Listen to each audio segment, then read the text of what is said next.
Voici comment je fais le suivi de mes entraînements d'une session à l'autre pour optimiser ma progression et diminuer mon risque de blessure. Ce genre de suivi-là devient de plus en plus important plus on devient avancé en entraînement. On ne peut pas arriver au gym à chaque session d'entraînement et se détruire le plus possible parce qu'on va se blesser. Ça ne sera pas long.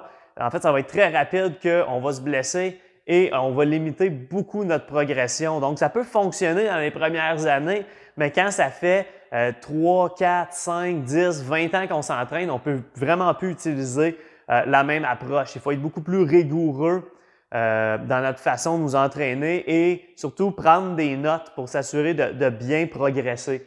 Donc, voici le genre de langage que je vais utiliser moi-même et que j'invite tout le monde à utiliser dans leurs entraînements. Donc, disons que j'ai 3 sessions d'entraînement, 3 semaines différentes, je répète le même entraînement et j'ai 4 séries par session d'entraînement. Disons que je fais des séries de 8 répétitions. Bon, il y a plusieurs approches selon la méthode qu'on va utiliser, mais disons qu'on utilise une approche répétée où est-ce qu'on va faire toujours le même nombre de répétitions et on veut cumuler de la fatigue, ce qui va être notre principal stimuli. Okay? Donc, ici, on ne va pas aller chercher un 8 rep max sur notre première série, okay, avec la méthode qui serait utilisée ici. Donc, disons que je mets des charges au hasard. Première série, je fais 8 répétitions à 225 livres. Ça ne veut strictement rien dire, cette information-là, si on ne sait pas j'étais où par rapport à mon effort maximal. C'est quoi mon 8 RM? Peut-être qu'on arrive et qu'on ne le sait pas précisément parce que c'est un nouvel exercice. Okay? Puis ce que je montre ici, c'est d'autant plus important si c'est un entraînement où est-ce que, par exemple, on aurait un nouvel exercice qu'on ne faisait pas dans les dernières semaines. Donc, disons ici que je vais faire un bench press puis que ça fait quelques temps que j'ai fait un bench press flat. Je donne un exemple comme ça. Donc, ici, un langage qu'on peut utiliser, c'est le RPE qui veut dire Rate of Perceived Exertion. C'est en fait une note qu'on va se donner de 1 à 10 qui va nous permettre de déterminer j'étais où par rapport à ce qui me semble être mon effort maximal. Fait que mon effort maximal, ça aurait été un 8 RM où est-ce que si j'avais essayé une 9e répétition, elle n'aurait jamais levé. Donc, disons, première série d'un nouvel exercice dans un nouveau programme d'entraînement, on ne va jamais aller chercher un effort maximal sur notre première série. C'est le meilleur scénario pour se blesser. Donc, disons ici, j'aurais commencé avec un 6 sur 10. En bas de 6 sur 10, là, on peut dire que c'est ce qu'on appelle des warm-up sets. Okay? À moins qu'on utilise une méthode spéciale comme le German Volume Training, où est-ce qu'on va faire une série, une quantité pas possible de séries, et c'est ça le stimuler. Normalement, en bas de 6 sur 10, on n'a pas d'effet d'entraînement vraiment. Okay? Donc ici, ça veut dire que j'aurais pu faire probablement facilement 4 répétitions de plus. Là, si je fais seulement 4 séries sans augmenter ma charge en restant un 6 sur 10, j'aurai pratiquement pas d'effet d'entraînement. Okay? La fatigue sera probablement même pas assez grande pour passer à bien plus que 6 à 7 sur 10. Donc, dans le premier workout d'un nouvel exercice, généralement, d'aller en haut de 8 sur 10 de RPE, c'est pas très productif. Puis là, encore là, il y a des exceptions. Si on fait du super haute répétition, c'est une autre histoire, mais dans le contexte ici, monter en haut de 8 sur 10 ne serait pas une bonne idée. Donc, disons que ma première série était très facile, je me sens super bien. J'arrive, on va monter ça de 10 livres, 235, on tombe à 7 sur 10.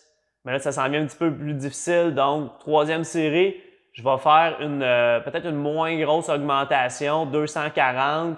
Là, tu vois déjà, je tombe à 8 sur 10.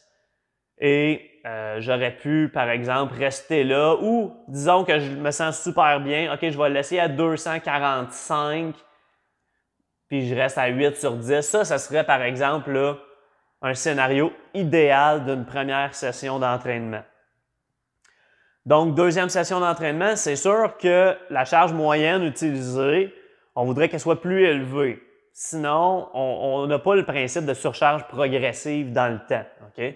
Donc, disons, mon deuxième workout, je vais commencer à 2,35 parce qu'à 2,35, ici, j'étais à 7 sur 10. C'était quand même facile. Mais deuxième workout, là, je pourrais me permettre de monter un petit peu plus vers le 9, peut-être même 10 sur 10 sur ma dernière série. OK? Donc, ici, disons que je commence à 8 fois 235. Ça se passe quand même bien. On commence à un 7 sur 10. Mais là, il y a un nouvel élément qui vient d'arriver. J'ai une douleur à l'épaule sur ma série. OK? Fait que ça, c'est une autre chose qu'on peut noter. Puis moi, en fait, j'utilise ça, j'appelle ça le RPP, Rate of Perceived Pain. Fait que ça, c'est un autre langage que je vais utiliser, puis que je montre à mes clients quand ils ont justement des douleurs, mais que ce n'est pas forcément une blessure. C'est sûr qu'en même temps, on va voir, OK, qu'est-ce qui peut causer ça? Est-ce que ce serait une bonne idée de référer, par exemple, en physio, ostéo, massothérapie sportive, peu importe. On veut voir qu'est-ce qui arrive avec ça.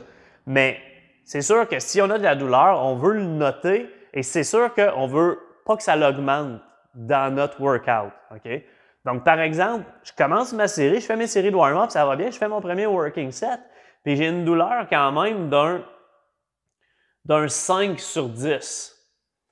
Là, probablement que si j'augmente ma charge, la douleur ici risque d'augmenter. Donc, la chose intelligente à faire dans ce contexte-là, ce serait d'essayer une deuxième série avec la même charge, voir ici, est-ce qu'elle me semble plus facile ou plus difficile? Fait que ça se pourrait que j'arrive ici et que ça reste à 7 sur 10, peut-être même des fois que ça peut diminuer, que notre deuxième série semble plus facile parce qu'on était peut-être mal échauffé, peut-être que notre première série, notre technique n'était pas excellente. Donc, disons ici, je reste à un 7 sur 10, mais là, ma douleur vient de diminuer à 2. Bonne nouvelle, la douleur ne va pas en augmentant. Donc, on peut se permettre de garder une perspective plus de performance. Si la douleur avait augmenté à 7 sur 10, là, ça aurait été quoi qu'on aurait voulu faire? On aurait diminué notre charge, OK? Définitivement. Si on ne sait pas d'où est-ce qu'elle vient la douleur, puis sur le moment, on n'est pas capable de corriger cette douleur-là, c'est certain que diminuer la charge, ça serait notre premier réflexe. Mais là, ce n'est pas nécessaire, ça a bien été. Là, OK, bon, ben, on va faire une légère augmentation à 240. On va y aller conservateur.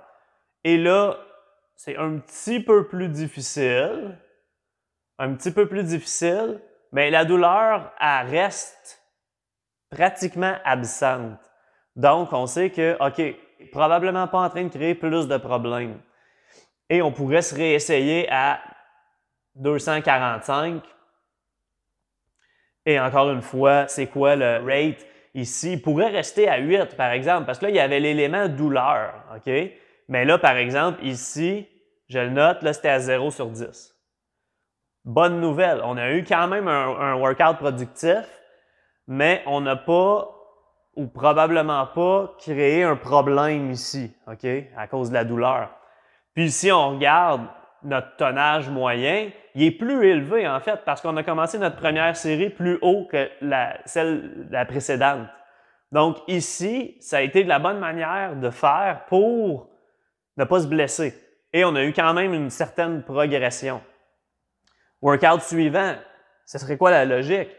Oui, je veux augmenter, mais là, je veux être certain que je ne me blesse pas dans le processus. OK?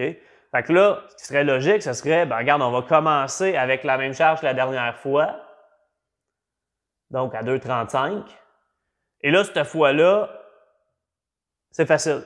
OK? Première série est quand même assez facile.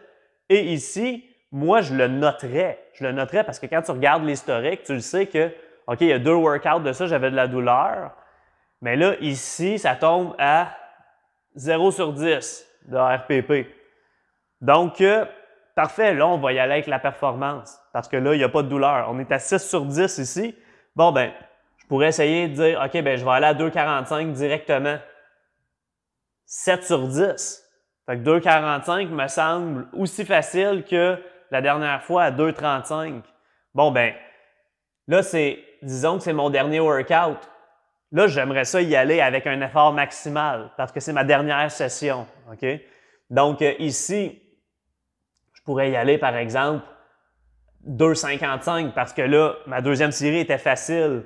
Là, OK, là, je viens de tomber à 9 sur 10, par exemple. C'était difficile, mais il n'était pas maximal. Toujours zéro de douleur ici. Fait que là, on va l'essayer. Peut-être que 2,65 serait un peu trop. Donc, on pourrait y aller à 260. 9 sur 10.